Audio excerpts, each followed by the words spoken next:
Christ and His Bride, an exposition of the Song of Solomon by Cora Harris McElravy. Published by El Bethel Christian Works, Ministry of Living Hope Church, Elk Grove Village, Illinois.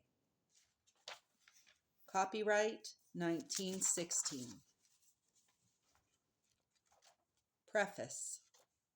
For some time God has been moving upon me to send out a simple exposition of the Song of Solomon, inasmuch as He has been revealing to me some of its hidden treasures, and thereby my own life has been enriched, my heart has been made more tender, and my soul has been drawn closer to my precious Lord. The earthly and earthy have receded, as He has led me on through this storehouse of rich things from His own table. From time to time, different articles have appeared in the El Bethel paper that were written upon portions of the Song of Solomon. God has used these articles to stir up many of His children to a deeper hunger for the knowledge of God and of the truth as it is in Jesus. He has planted in their hearts a greater determination to enter into all He has prepared for them. He has aroused in many hearts a deep desire to know the interpretation of this precious book, which desire they have expressed in the letters that have come up. Through this increasing hunger and the desires thus expressed by the readers of the El Bethel paper, God has confirmed the leading which I received some time ago as coming from Him. This labor is, in the strictest sense, a labor of love. First of all, toward my precious Lord and Savior Jesus Christ, who is becoming more and more the beloved of my heart and my all in all.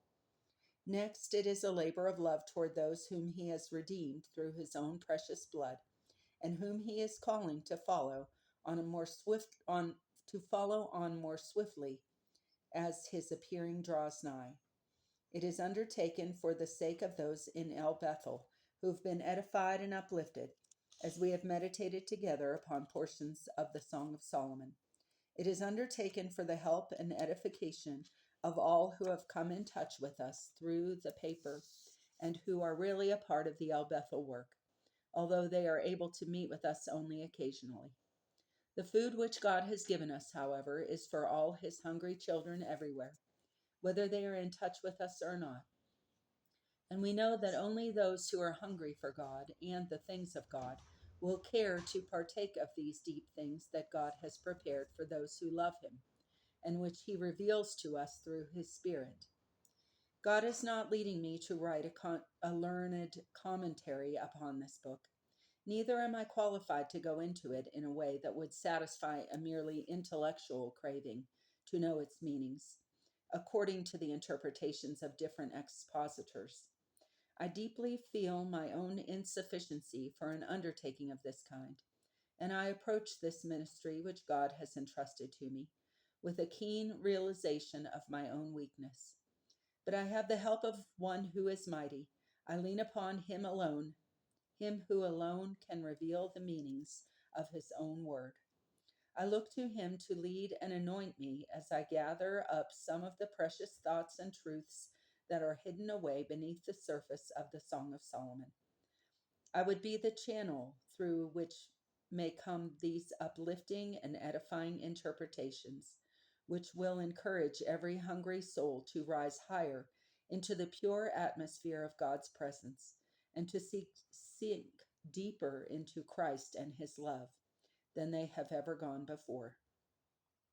The meanings of the Song of Solomon are by no means exhausted in this exposition, for every page and line is freighted with heavenly manna for hungry souls.